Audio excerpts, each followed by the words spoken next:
자, 이제 예후의 반란의 이제 그 마지막 부분들에 해당하는 내용들이 이렇게 나옵니다. 예후라고 하는 북왕국 이스라엘의 장군이 열왕기상 20장에 나오면 그 아합이 나답의 포도밭을 그토록 탐했어요. 근데 이제 그걸 팔 수가 없으니까요. 이게 조상의 땅이고 또 하나님께 분깃을 받은 거기 때문에 매매해서는 안 되는 땅이고 그래서 팔 수가 없다 했더니 그거 가지고 고민을 합니다. 너무 그 밭을 갖고 싶어서. 그랬더니 이세벨이 뭐 그렇게 고민할 거 있느냐. 내가 당신에게 주겠다 하고 불량배 2명을 동원해서 이제 조폭을 써가지고 이제 나답을 죽이고 돌로 쳐 죽이고 그 밭을 뺏어서 아합에게 줍니다. 그래서 엘리야를 통해서 하나님께서 심판의 메시지를 이제 아합과 이세벨에게 전하는데 그때 있었던 사람입니다. 그래서 아합 때부터 그 군대 장관을 했던 사람.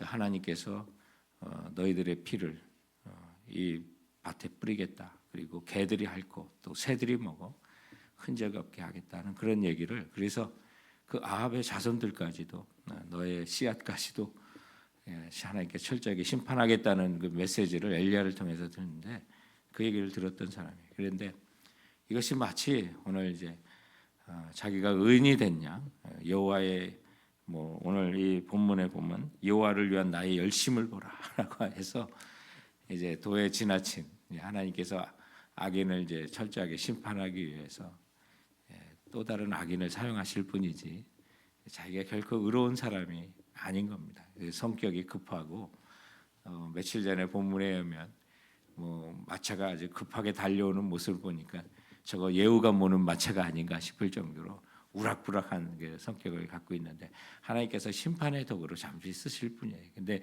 오늘 이 본문에 보면 이제 북왕국 이스라엘의 왕인 여호람도 죽이고 또 이 북왕국 이스라엘 여호람과 이제 친척 관계가 맺어져서 남왕국 유다의 왕은 북왕국과 이게 대대로 조금 원수 집안으로 살았는데 이 아합과 이세벨의 딸과 이제 아하시아가 결혼함으로써 친족 관계가 돼서 서로 그 아람과의 전쟁에서도 함께 가고 또 그러다 보니까 뭐 어떤 사람과 어울리냐에 따라서 우리들의 운명도 또 인생도 바뀌게 되는 건데 우상 숭배자들의 가정과 함께 하다 보니까 이 아시아도 이제 물들게 되는 거예요. 그래서 뭐 하나님께서 이제 북왕국 이스라엘 아합과 이세벨의 아들인 여호람도 예후로에 의해서 죽게 될 뿐만 아니라 염통이 뚫려서 죽고 하는 그런 장면들이 이제 나오게 되고 남왕국 아하시아도 그 여호람이 어떻게 됐나 보러 왔다가 예후의 반란을 알고 도망치다가 또 죽는 이제 그런 장면들이 있고 또 이세벨까지도 죽어서 그 하나님께서 하신 대로 그 죄와 시체 이런 모든 것들이 철저하게 부서지고 나봇의 포도밭에 뿌려지고 그리고 이것이 이세벨의 시체다라고 알 수 없을 정도로 다 개나 새들이 먹어 흩어지는 그래서 정말 열왕기상에 예언한 대로 다 이루어지는 그 장면 속에 빠지지 않은 뭐 빠짐없이 지금 막 이루어지고 있는 그런 내용들이 오늘 이 본문 속에 있는 건데 그 예후가 이제 그 아합의 아들 요람뿐만 아니라 70명의 그 자녀들까지 다 죽이는 그런 장면들이 오늘 본문 속에 있습니다. 요람은 어렸을 때 이제 북왕국 이스라엘의 왕이 돼서 엄마 이세벨이 수렴 청정을 이렇게 했던 사람입니다. 그래서 아합의 아들들이 좀 남아 있는데 70명이나 남아 있는데 여러분 한번 생각해 보세요. 자녀들이 이렇게 많다면 얼마나 방탕하게 생활했는지를 이렇게 알게 되는데 그 70명까지도 예후가 편지를 보내서 이제 너희들의 주군인 아합도 죽었고 죽은 지 오래됐고 또 그의 아들인 요람도 죽었다. 그러면 이제 북왕국 이스라엘 왕이 없으니 너희 그 아합의 아들 70명 중에 아주 괜찮은 애를 왕으로 세워서 나와 한번 싸워보자. 근데 이 핵심이 뭐냐면 나와 함께 싸워보자는 거예요. 근데 지금 대세가 모든 이제 군대 장군들이 이 예후를 맞이하러 갔다가 다 그 편에 붙어서는 그런 장면들이 지금까지 이었던 그런 본문들이에요. 이세벨을 섬기던 내시들이 이세벨을 죽여 이 아합의 예후에게 바쳤던 상황이 어제 이제 본문이었고요. 그러니 70명을 교육하는 그런 부하들도 눈치를 볼 수밖에 없고 자신의 운명을 생각할 때 이 아합의 아들 70명을 죽여서라도 내가 살아야겠다고 하는 생각을 하는 거예요. 그래서 편지가 오고 가는 가운데 정말 너희들이 살기 원하면 그들의 목을 내놓으라 하는 것이 이게 핵심입니다. 그래서 오늘 이 가운데 오늘 말씀의 7절에 보면 편지가 그들에게 이르매 자 그래서 예후의 편지가 이 아합의 아들들을 가르치는 또 그들을 보호하는 뭐 그런 사람들한테 전달이 돼서 오히려 아합의 아들 70명이 7절에 편지가 그들에게 이르매 그들이 왕자 70명을 붙잡아 죽이고 그들의 머리를 광주리에 담아 이스라엘 예후에게로 보내니라 해서 예후의 편에 서게 되는 거고 왕조가 이제 바뀌는 겁니다. 아무리 왕조에서 이제 예후 왕조로 이렇게 바뀌게 되는 그런 가운데 있습니다. 그런 가운데 아합 가문에 남은 사람들 그 측근까지도 이제 살해하고 있는 이제 그런 장면들이 오늘 이 본문 속에 있습니다. 그래서 사자를 보내서 또 여러 사람들 뭇백성 가운데 아합과 친했던 사람들 그런 사람들 다 찾아내서 죽이는 이게 처절한 지금 피해 보복들이 이루어지고 있는 그런 내용들이 나옵니다. 이만큼 이제 반란을 일으켰던 예후가 이제 자신감이 있는 거예요. 그 자기와 함께하는 쿠데타가 이제 대성공으로 이게 되면서 아합의 아들 중에 한 명을 왕으로 세워 나와 맞설 테면 맞서보라고 하는 그 자신감이 지금 이제 대세가 완전히 이제 예후에게로 넘어가는 그런 상황 가운데 있는 것입니다. 그래서 자기를 인정하는 수많은 사람들과 함께 오늘 이 9절 말씀에 보면 어떤 말씀을 하냐면요. 이튿날 아침에 그가 나가서서 뭇백성에게 이르되 너희는 의롭도다.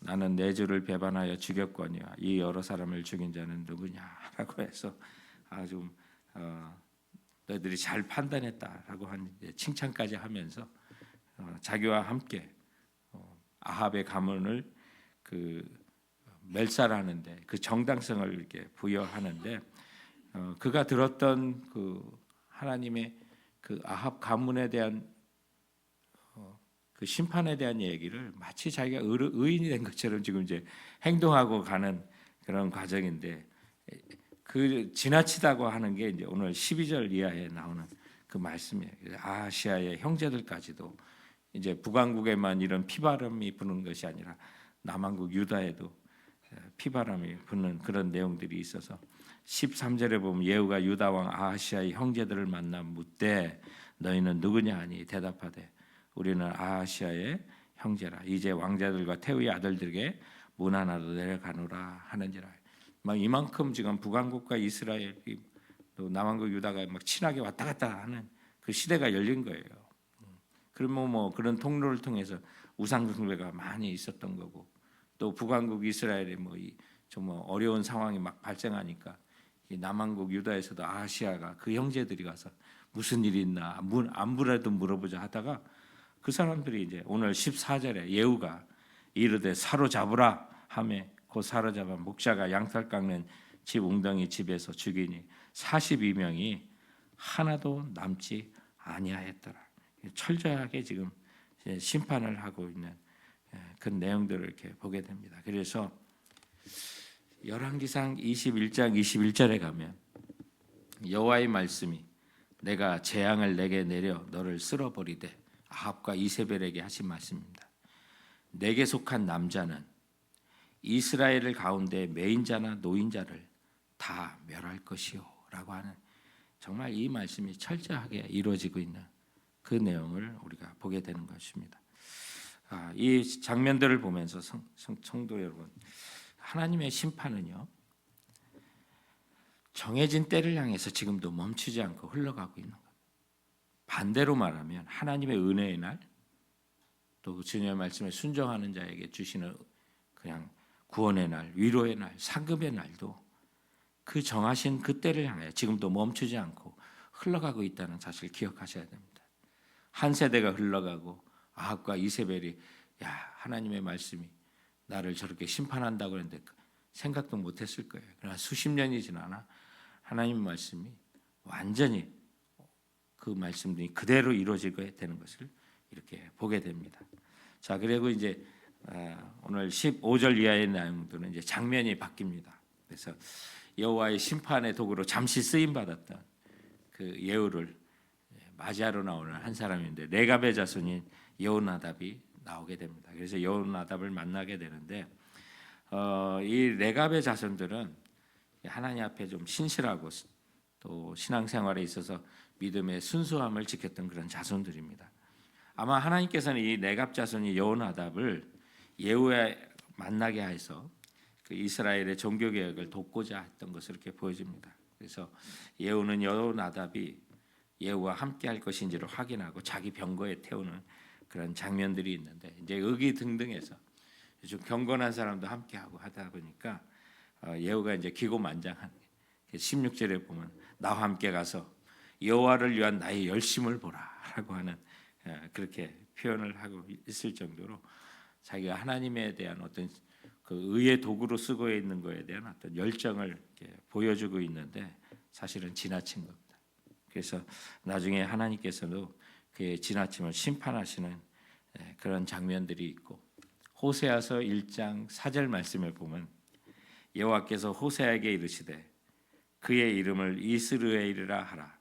조금 후에 내가 이스라엘의 피를 예후의 집에 갚으며 이스라엘 족속의 나라를 폐할 것임이라 하면서 이 예후의 그분도 하나님께서 심판하시는 장면이 결국에 나중에 나오게 되는 것입니다. 자, 그래서 우리가 주님을 이게 예후의 그런 표현도 보면서 우리가 하나님을 섬겨도 겸손히 섬겨야죠. 여호와를 위한 나의 열심을 보라 이렇게 정말 기세등등한 그 모습이 잠시 하나님께서 심판의 도구로 선택하시는 것은 맞지만 그가 보이는 행동은 도의 지나친 잔인한 열정까지도 이어지게 됩니다. 그래서 아합 가문만이 아니라 하나님께서 사랑하시고 보호하시는 다윗의 가문까지도 아하시아.